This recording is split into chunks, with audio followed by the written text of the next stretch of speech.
Bueno, Guillermo, muchísimas gracias por estar en este nuevo programa de Entrevidas TV en casa. Gracias, gracias Mauro, un placer estar contigo. No, un placer, quería hablar con vos hace mucho. Estoy hablando con el escritor Guillermo Ross, bueno, argentino, que vive hace varios años, hace muchos años en Madrid. Y bueno, la verdad que tenés varios libros publicados, acá tengo uno de esos, que es el de, bueno, Malemort el Impotente, la novela más histórica. Tenés también novelas negras. Yo tuve la oportunidad en su momento de leer Les ruego que me odien. Es, bueno, un libro que publicaste en 2013. Mm. Y después también leí uno que tenés ahí a mano, después yo lo tengo, pero lo tengo por ahí. Tendríamos que haber venido solos, publicado también por Alianza, ¿no? Alianza Literaria. Sí, sí. Y bueno, tenés un recorrido importante, hay dos libros que salieron hace poquito con ilustraciones. Ahora vamos a hablar un poco de eso. Antes de hablar de vos como escritor, quería preguntarte cómo fueron tus comienzos como lector. Mm. Bueno, mis comienzos como lector tienen que ver sobre todo con no tener biblioteca. En casa mi familia viene de una no tradición literaria, con lo cual lo mío es un poco salvaje, ¿no? Y un poco tirando también de las recomendaciones de una profesora de literatura de la secundaria, ¿no? Eh, a mí mi vida lectora, tal como hoy yo la concibo, digamos, empieza con Julio Verne. Empieza con Julio Verne, con un regalo a los 12 años de La Tierra a la Luna, que a mí me flipó, me cambió la... Por primera vez yo pienso que pensé que ahí había un lugar de goce para mí, además del fútbol y de los amigos y de otros placeres, digamos, ¿no? Entonces ahí empezó la cosa y a los 14 años o entre los 13 y 14 años, una profesora loca de literatura nos recomendó La Metamorfosis de Kafka A ver. y después el golpe, yo pienso definitivo para la emoción literaria fue La Divina Comedia, pero no porque yo la entendiera del todo, de hecho creo que sigo sin entenderla del todo, pero eh, aquella profesora dijo que había un libro de un tipo que había escrito la vida de un hombre que había ido al infierno y al cielo y había vuelto. Entonces, yo fui y se lo conté a mi viejo, que no había leído, yo diría que nada, ninguna novela, nada que se conciba como texto literario, ¿no? Entonces me dijo, mira, vamos a hacer una cosa, vamos a ir a una librería, que es donde yo creo que nos pueden ayudar a esto que estás diciendo, que él dudaba, ¿no? Que esto pudiera ser posible, digamos, ¿no? Entonces fuimos y le dijimos a una librería en Quilmes, que éramos donde vivíamos, fuimos y había un señor muy mayor y mi papá le dijo, dice mi hijo que hay un libro en el cual un hombre va al cielo y al infierno y vuelve. Y el hombre lo miró, se rió, le dijo, sí, eso se llama La Divina Comedia, de un señor que se llamó Dante Alighieri. Yo tengo un buen ejemplar para su hijo. Y, y bueno, esto que parece tan grandilocuente y tan solemne, me inició, sobre todo, ya digo, en la emoción de sentirme adentro de otro mundo. Y después, bueno, vinieron otras lecturas que me hicieron pensar en que yo también quería escribir, que arrancan con Bestiario de Cortázar. Eso ya más para los 14, 15 años. Y, y claro, el placer lector al final se termina haciendo un puente con el placer de escritor, ¿no? De escritura. Bueno, esto que decís, muchos escritores, ¿no? Lo dicen. Digo, primero hay que leer mucho Mm, para después escribir. ¿Y cómo mm, llega esto de la escritura a tu vida? Esto que, bueno, mm. decís de bestiario, que te dieron ganas de escribir, bueno, ¿cómo fueron tus primeros escritos? ¿Por dónde Sí. entraste? ¿Algo, también narrativa? No, también, no, escribí también algunos poemas, pero bueno, siempre fui horripilante para eso y creo que nunca lo llegué a entender. Y lo que sí me di cuenta pronto era que yo escribía para mostrarlo. ese clic que a uno le hace en la cabeza cuando necesita comunicar lo que siente a través de las palabras y tal, es lo que definitivamente finalmente te hace querer mostrarse en una editorial para que lo publique y tal. Entonces me acuerdo que hice con unas hojas Canson, se llaman hojas Canson, Sí, ¿no? sí, sí, las Hojas hojas blancas. Canson, Sí. las hojas Un poquito más blancas, duras. grandes.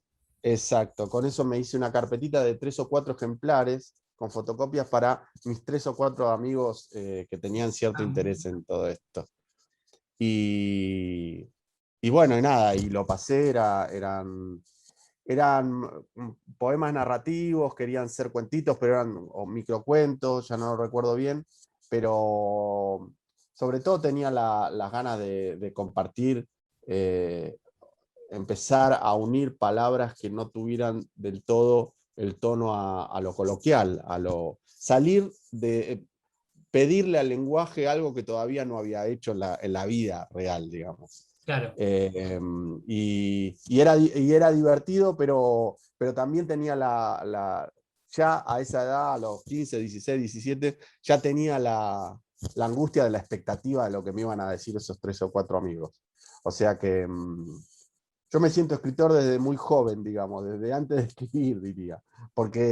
No porque escribiese en el sentido estricto de la palabra como para compartir, sino porque tuve esa angustia de la expectativa y del reconocimiento, que es una de las espadas más terribles que llevamos los que escribimos, ¿no?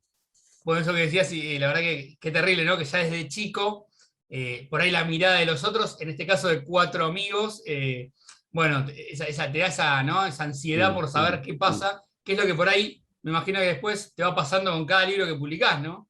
Saber cómo es el Absolutamente, recibimiento. absolutamente. Guille, bueno, hablando un poquito estás hace mucho en España, publicaste varios libros allá, y todavía no publicaste en Argentina, que bueno, me encantaría que algún día puedas publicar, porque la verdad que es impresionante lo que haces. Por eso también me interesa hablar con vos, más allá que te conozco hace mucho, para que se conozca un poco, ¿no? Lo que haces, porque, bueno, viste que dicen que uno no es profeta en su tierra, y me acuerdo que hace unos años te había hecho una entrevista para el blog, y te hice esta pregunta: ¿por qué pensás que todavía no publicaste en Argentina? Y me diste una respuesta muy buena, y bueno, la quería traer a colación nuevamente. Me habías dicho que los escritores que no son bestseller tienen los tiempos un poquito penosamente lentos, ¿no? En esto de a veces bueno, de publicar acá, por ejemplo. Pero para quien todavía no te conoce, tenés varios libros publicados, pero también ganaste varios premios. Y no es algo menor. Contame, bueno, ¿qué te trajo esto de los premios? ¿Seguís pensando esto bueno, de que es lento este recorrido? ¿Por qué no publicaste todavía en Argentina? Si hay alguna posibilidad pronto. Mm. Me siento como los actores que en algún programa de televisión dice que están abiertos a llamadas de gente del espectáculo, ¿no? No sé por qué no publiqué. No, digamos, es una pregunta que no me correspondería responder a mí, sino a la gente que le pueda interesar eh, publicar a un escritor como yo, ¿no? A los libros que yo he publicado.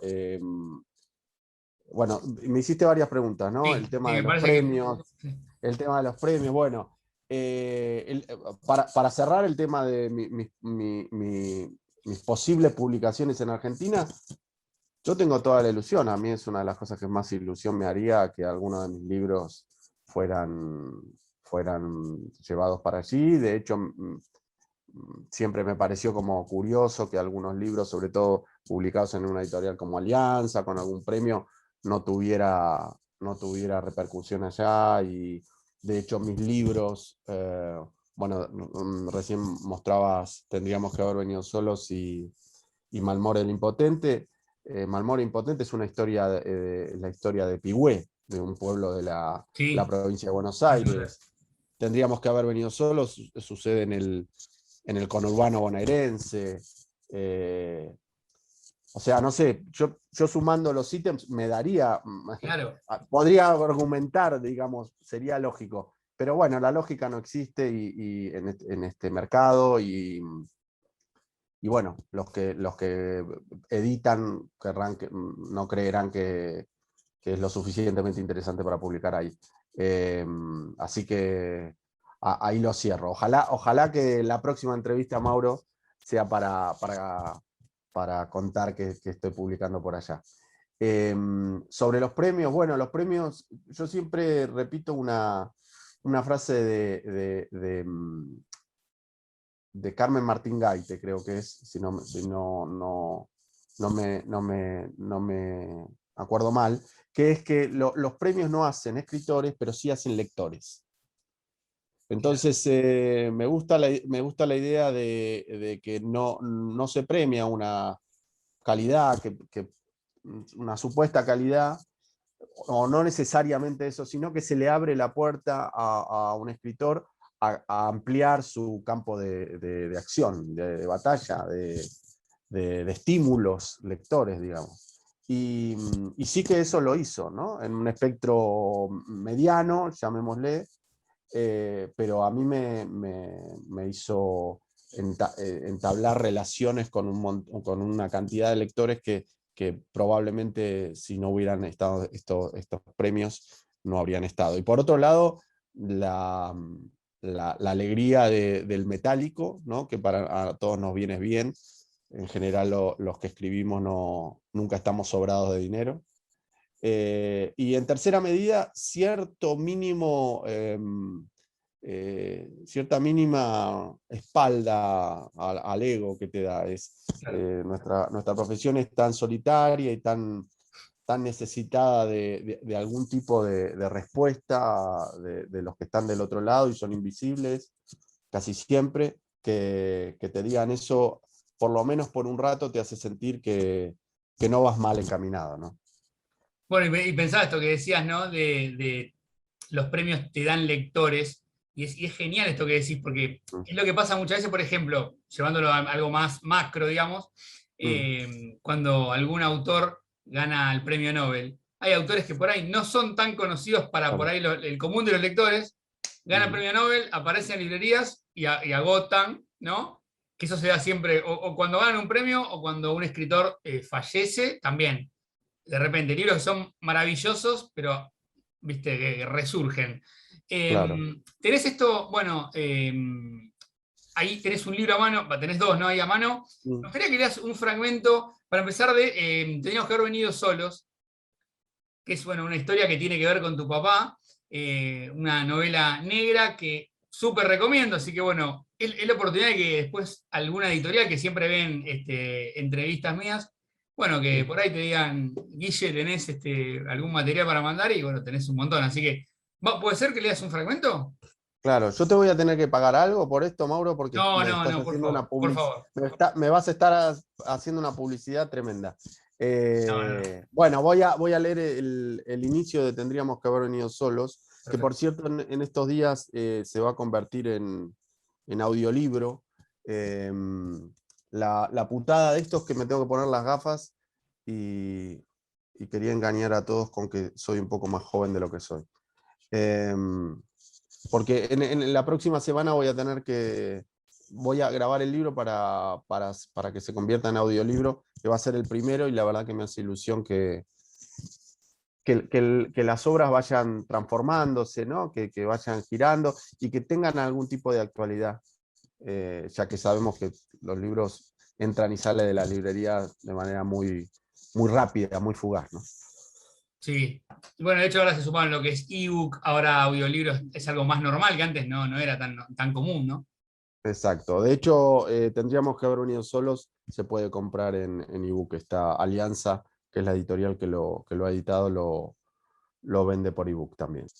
Bueno, entonces voy a leer el comienzo, la primera paginita de Tendríamos que haber venido solos, una novela editada por Alianza en Madrid. Más de 10 años después, la luz que entra por la ventanita de su celda le recuerda al sol que lo desmayó en el patio de la escuela. Cuando me desperté y mi madre lloraba a gritos, piensa Norberto, me di cuenta del problema de mi vida. A mí me estaban queriendo mucho, muchísimo, demasiado. En aquella mañana estrenaba eso de ser abandonado, entrar con la insignia nacional, pasearse entre todos los compañeros que aplauden a rabiar y quedarse erguido, mirando al cielo con cara de prócer, sin dejar que el mástil bajase de los 45 grados.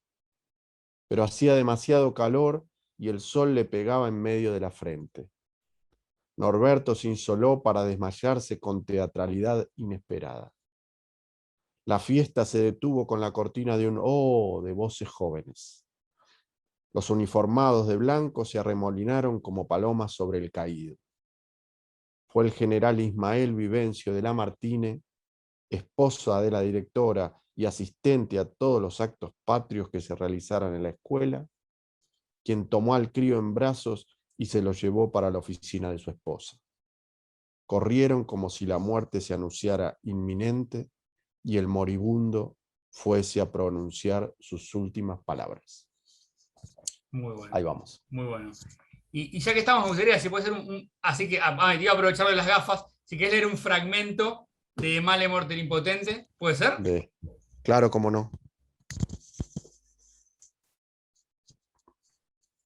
También editado en Madrid por Alianza, empieza así. Es una mañana señalada de 1916 en la colonia francesa. Malemort ve desde la ventana del hospital el dibujo de unos estorninos en el cielo que quieren anunciarle su muerte. Mientras tanto, en la vieja Europa que lo vio zarpar un día hacia ese otro desierto entre Pampa y Patagonia, muchos hombres también mueren porque se están matando unos a otros. Malemort niega la muerte como cualquier agonizante, con cualquier argumento. Esos pájaros no resultan suficientemente épicos para tarjeta de despedida. Su vida se merece otro final, se dice, orgulloso, aterrado, prometiendo un rencor eterno a ese Dios que cuando nos da es glorioso y cuando nos quita se vuelve injusto. Su final ameritaba una flecha de los indios que combatió en sueños, con miedo y fascinación, una que le atravesara el cuello o el corazón. Un naufragio en alguno de los barcos con los que navegó por el Atlántico para hacerse hombre y colono, el metal de una pala con la que lo durmieron toda una noche a la intemperie, bajo el rocío del Aveirón, el cuerpo hecho añicos por un caballo despavorido que lo arrastrara, enlazado a un pie a una rienda, por los campos que aró, rastrillando con su carne la tierra sublime y salvaje, lejana y asombrosa, que en Francia solo sabían llamar con un nombre: América. Muy bueno, muy bueno. Bueno, ojalá que pueda llegar acá al país. Después, bueno, los últimos libros que publicaste, los tengo acá anotados para no olvidarme: Las gafas negras de Amparito Conejo en 2018 y El indio cíclope en 2020, que tienen ilustración de Oscar Grillo. Bueno, Sí. sí, esos dos libros también son,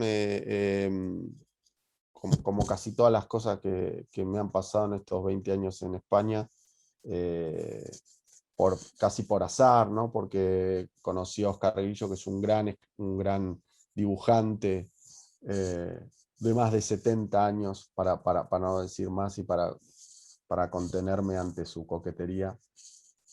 Un hombre que ha ganado la Palma de Oro de Cannes como ilustrador para los primeros videoclips que hizo Paul McCartney, trabajó por Paul McCartney y para Pixar, con un bagaje impresionante.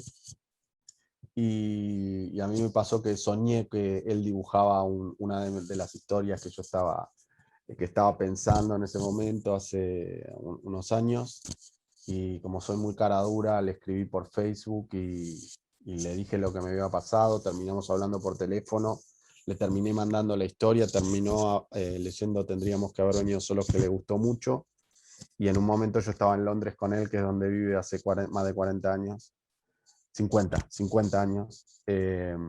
Estaba trabajando con él en una novela ilustrada, que es Las gafas negras de Amparito Conejo, que salió en el 2018 aquí en Madrid, y que es una parodia de novela negra, digamos. Nos une, antes de cualquier cosa, antes de cualquier estética, y del tango, y del jazz, y del cine, de un montón de gustos comunes que tenemos, nos une la risa, ¿no? Nos reímos mucho juntos. Y bueno, nada, salió esa la novela con muy buenas críticas y nos divertimos mucho con eso.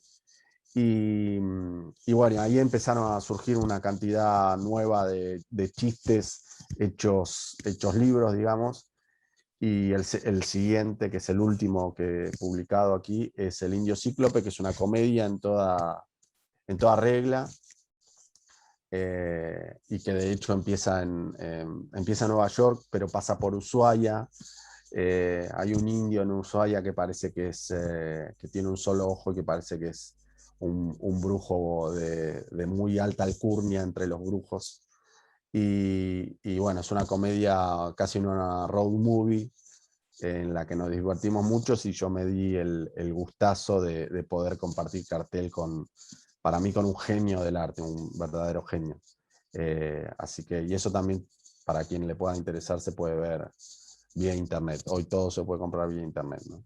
No, increíble, increíble, la verdad que lo que contás, ¿no? De cómo llegaste y que encima, bueno, haya tenido la posibilidad él también de decirte, bueno, hagámoslo, ¿no? Y para adelante. Guillermo, estoy hablando con Guillermo Ross, escritor argentino que vive desde el 2002, ¿no? Si mal no recuerdo, en Madrid. Para finalizar, Guille, ¿qué proyecto tenés actualmente? ¿Estás escribiendo algo?